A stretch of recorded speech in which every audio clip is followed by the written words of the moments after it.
January 15th, 1947. Los Angeles shivered under an unusual chill.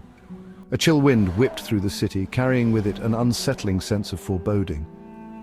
It carried a secret, a darkness that would soon stain its soul, a shadow that would linger for decades.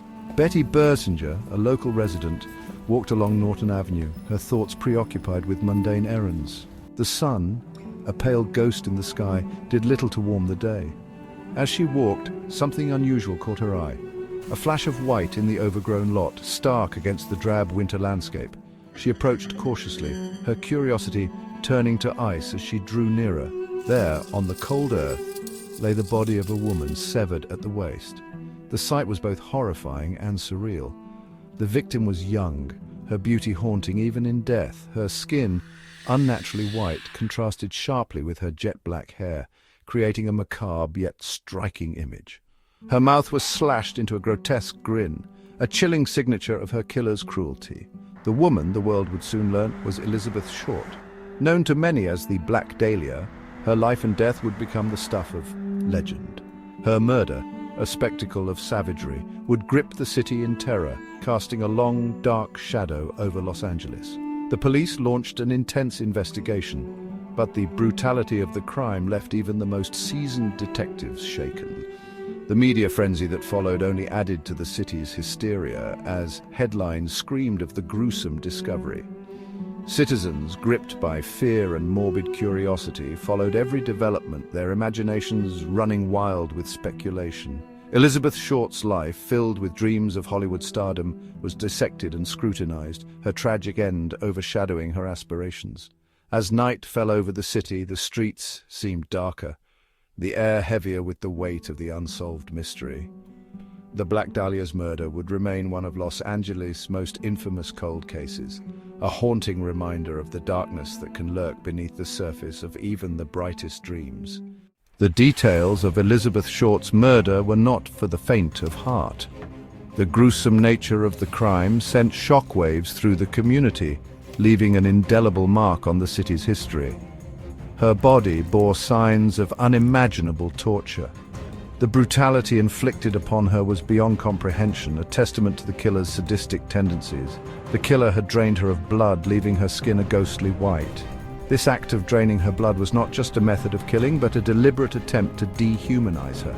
He had meticulously posed her, arms angled above her head, legs spread. This positioning was not random, it was a calculated display meant to shock and horrify anyone who discovered her. Her face, mutilated into a chilling Glasgow smile, became an image that would haunt the dreams of a city. The grotesque smile was a cruel mockery, a final act of humiliation. The brutality of the crime shocked even the most hardened detectives. Seasoned investigators, who had seen their fair share of violence, were left reeling by the sheer savagery of the act. The killer had clearly taken his time, reveling in the macabre ritual of death. Each cut, each bruise, each pose was a part of a twisted performance, a dark dance of death. Whoever he was, he possessed a chillingly cold-blooded nature. His actions were devoid of any empathy or remorse, painting a portrait of a true monster. Los Angeles, the city of dreams, had become a nightmare. The murder of Elizabeth Short cast a long, dark shadow over the city, a reminder of the evil that lurked beneath its glamorous surface. The pressure was immense. The press hounded me. The public demanded answers. I threw myself into the investigation. Detective John Marlowe, a man hardened by years on the force, was assigned to the case. He studied the crime scene photos, each one a gruesome piece of the puzzle. He interviewed witnesses, chasing down every lead. The more he learned, the deeper the mystery became. Elizabeth Short, it seemed, was a woman of many secrets, her past a tapestry of broken dreams and fleeting connections. The investigation led Marlowe down many dark paths. Each step he took seemed to plunge him deeper into a web of deceit and danger. The city was a labyrinth of secrets, and Marlowe was determined to uncover every single one of them. One name, however, kept surfacing: George Hodel. This name was whispered in hushed tones, scribbled in the margins of documents, and mentioned in passing by those who dared to speak of the unspeakable. A prominent doctor, Hodel moved in the same circles as Short. He was well respected in the community, often seen at high society events, mingling with the elite. Yet, there was something unsettling about him. He was intelligent, charming, and deeply disturbed. His charm masked a darkness that few could see, but those who did were left with an uneasy feeling. Marlowe discovered that Hodel possessed surgical skills that matched the precision of the Dahlia's mutilation. The cuts were clean, methodical, and spoke of someone with a deep understanding of human anatomy. Witnesses placed Hodel near the crime scene in the days leading up to the murder.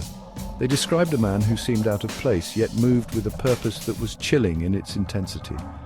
The evidence was circumstantial, but Marlowe couldn't shake the feeling that he was closing in on the truth. Every clue, every piece of the puzzle seemed to point back to Hodel. Hodel, however, remained elusive, a phantom lurking in the shadows. He was always one step ahead, slipping through Marlowe's grasp like smoke. The detective knew that catching Hodel would be no easy task, but he was more determined than ever to bring him to justice. The Black Dahlia case gripped Los Angeles. The newspapers ran wild with speculation. The city, already on edge, became paralyzed by fear. Women were afraid to walk alone at night. The killer, still at large, cast a long shadow over the city. The Black Dahlia became a symbol of Hollywood's dark underbelly. The case exposed the city's hidden vices, the desperation lurking beneath the glamour. The Dream Factory had become a house of horrors. Despite Marlowe's relentless pursuit, the Black Dahlia case remained unsolved. Years turned into decades, the mystery only deepening with time. Theories abounded, each more outlandish than the last. But the truth, like Elizabeth Short's killer, remained elusive. The Black Dahlia case stands as a chilling reminder of the darkness that can lurk in the human heart.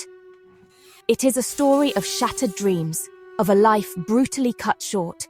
And it is a story that, even after all these years, continues to haunt us.